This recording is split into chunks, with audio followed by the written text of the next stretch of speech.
to the Backyard Professor Chess videos.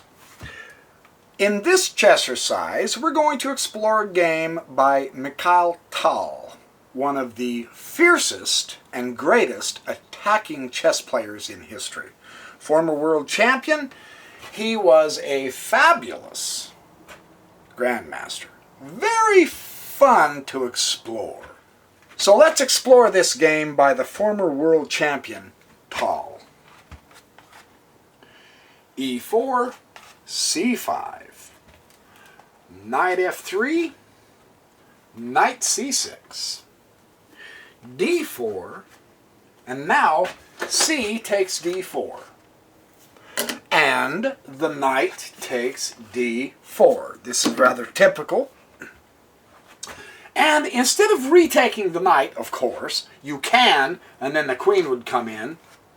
Tal's opponent, Koblenz, came out with the knight to F6, and Tal brings up his other knight, and now he goes to D6, and now he goes to bishop G5, putting the question to the knight.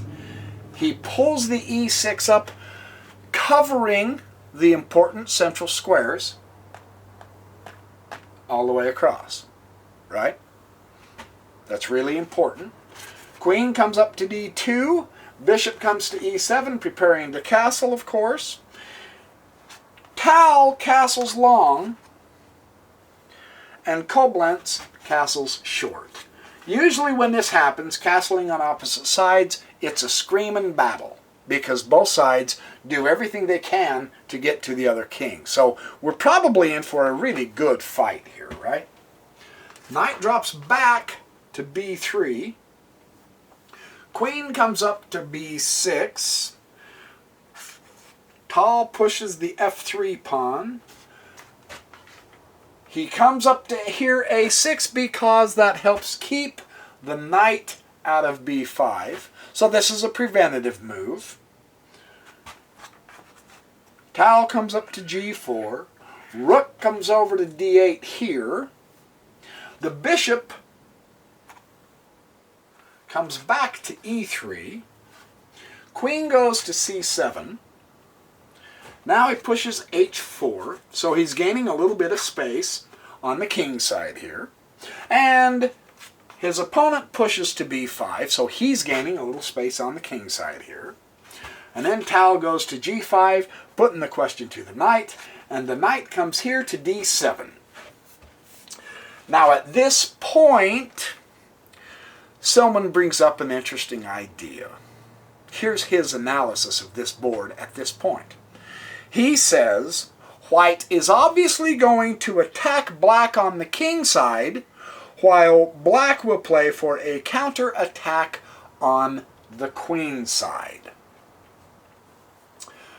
Now there are some among us who are playing chess who would ask the question, how does Silman know that Tal is going to do a kingside attack? So, what clues? There must be a clue. Kind of like Sherlock Holmes. Watson, we must look for clues on the chessboard, right? One idea that really strikes you as you look at this position on both sides, material is even, right, is the black army is all on this side, isn't it? The king is virtually by himself just behind 3 pawns. Now this is either really gutsy to do against one of the fiercest attacking chess players ever, or it's pure stupid. Or it's simply an oversight. The clue that Tal is going to do a kingside, in this Chessercise, we explore the board. We look at the pieces. We want to see what they're pointing to. We want to see how they're coordinating their various possibilities. The pawns are honestly quite forward now, aren't they? If he wanted to counter the queen side first and kill counterplay on the queen side, it would be a wrong thing to do at this point. For instance, if he was to try to prevent the b-pawn advance, that's an open invitation for him definitely to hurry up and press that b-pawn. It would be a mistake for white to do that, though, because what it does is it opens up an open file for his rook. It gives black counterplay. It doesn't kill it. And that would be dangerous, right? So you don't want to try to tempt this side down. You don't want to open up these files and give black a lane of attack. Tal does something much, much better and more impressive. He's only one step away, and now he's going to begin prying the king side open. Because all the king has is 3 humble mere pawns. Right? Looking at the pieces, we can see why this is a kingside attack. The placement of the bishop points toward the king side. The queen supporting the bishop points toward the king side. The knight can very easily find a way, blink, blink, in just 2 short moves to the king side. Because he has pushed these pawns forward and he can begin attacking the king side pawns, there will be files opened, and he's got this rook to take advantage of the open files on the king side. All he has is just 1 move from the bishop, and he can bring his other rook into the files on the king side. By reading the chessboard, by knowing how the moves go, we can see the proper area to play. If we were to begin playing on this side, we would muff it. This is the value of a Chessercise that shows us how to read the board. I'm going to say that again and again and again. There's tons of proof for this, I promise. H takes G6. The king side is beginning to be pried open for black. Or for white, I mean. Now, this is interesting. Watch what he does. He proceeds to press the pawn on the H, but now G simply takes H back. So did Tal accomplish anything? Because again, there's 3 pawns. You bet he did. Now he can bring the rook into this, and he's got an open file to the king. A direct kingside attack. It was set up that way. His pieces are pointing that direction. His rooks are now coming to that direction. It's a kingside attack. Knight comes up to f6, of course, to protect the square, help bring support for the king and challenge the rook. Well, the rook just simply goes back to h1 at this point. He's got the open file. He's not going to lose it, right? And now the proper way to attack against a wingside attack is to counterattack in the center of the board. This is good chess. Expect your opponents to do this. So you must keep your eyes on all sectors of the board, right? This is fantastic. Watch what Tal does.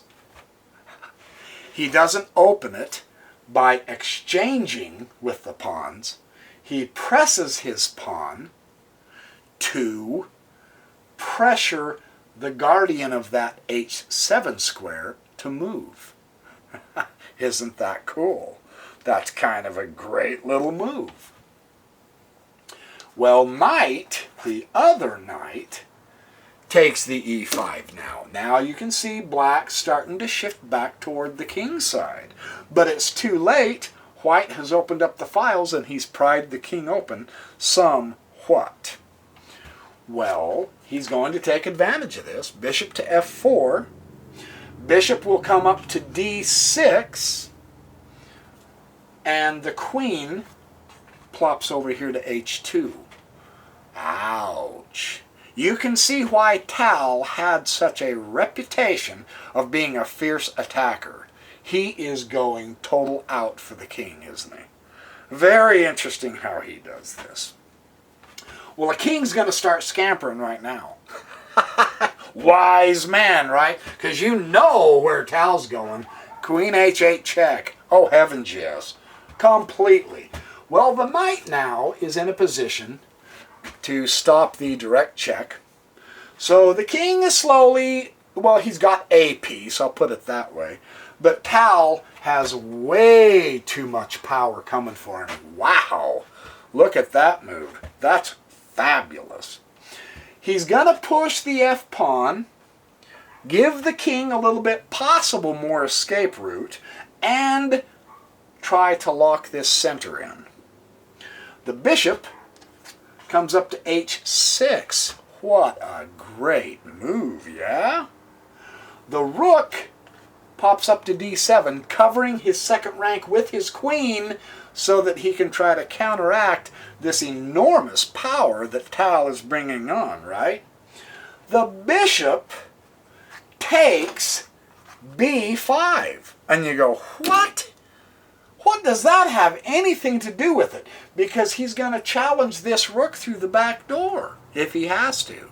He's not going to let that rook influence this game if he can at all help it. Well, of course, the rook's going to move over to f7. So does Tal give up? Not on your life. Tal was one of the most original chess thinkers in the game. He pops his other rook. Notice, he creates weaknesses and he develops his entire army into this. Tal doesn't leave one or two pieces home. It's an army team effort, and Tal masterfully shows this. This is sensational how he does this. Well, rook to a7. Now, 3 of these babies on this second rank, he is seriously trying to at least help influence with some support, right? What's Tal do? Knight d4. Centralize and bring in more power. Knight comes to g4. He's going to do what he can to block out the rook on the file. And it's an outpost. So that is a good... I know the pawn has the threat. I'm well aware of that. But his concern now is Tal has way too much power going on up here. He has to prevent it even at the cost of a piece. Because his game is seriously shaken. Well, Tal says, thank you for the Trojan horse, right? The Greek gift. Bishop comes to e5, and he's going to really put a nice skewer on both those knights. If he can keep as many pieces out, you notice black is trying to exchange pieces. In an attack like this, if Tal gets way too much power up here, he's going to get mowed over. So he is in the process of getting rid of as many of the attacking units as he can. In any manner, at this point, material is irrelevant. The attack is on. He has to get rid of these pieces. This is very important to grasp. Knight comes to c6. Fantastic move. It's a kingside attack, right?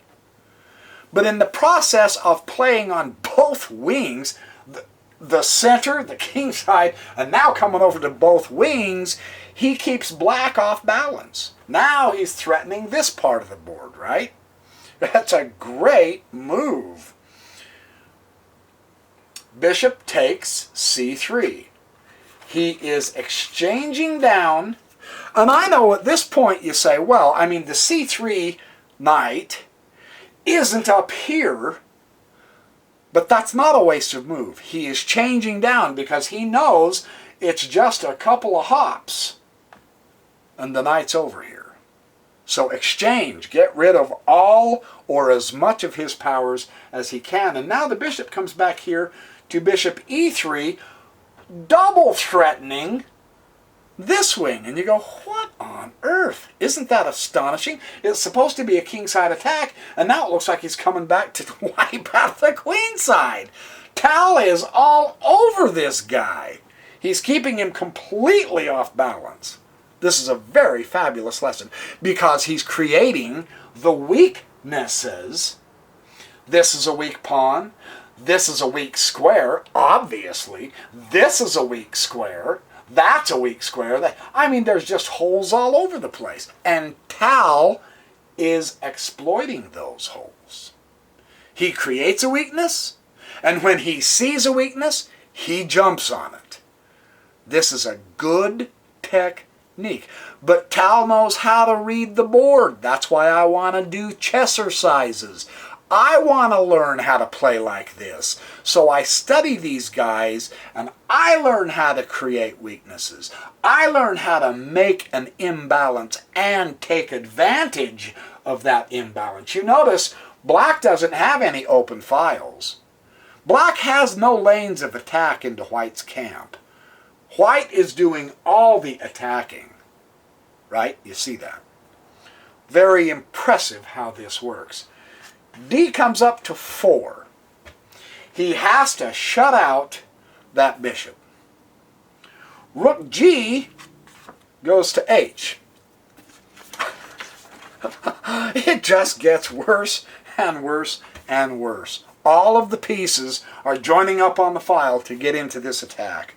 This is spectacular. Now Rook comes back here to D7. Watch what Tal does. This just gets more beautiful every moment.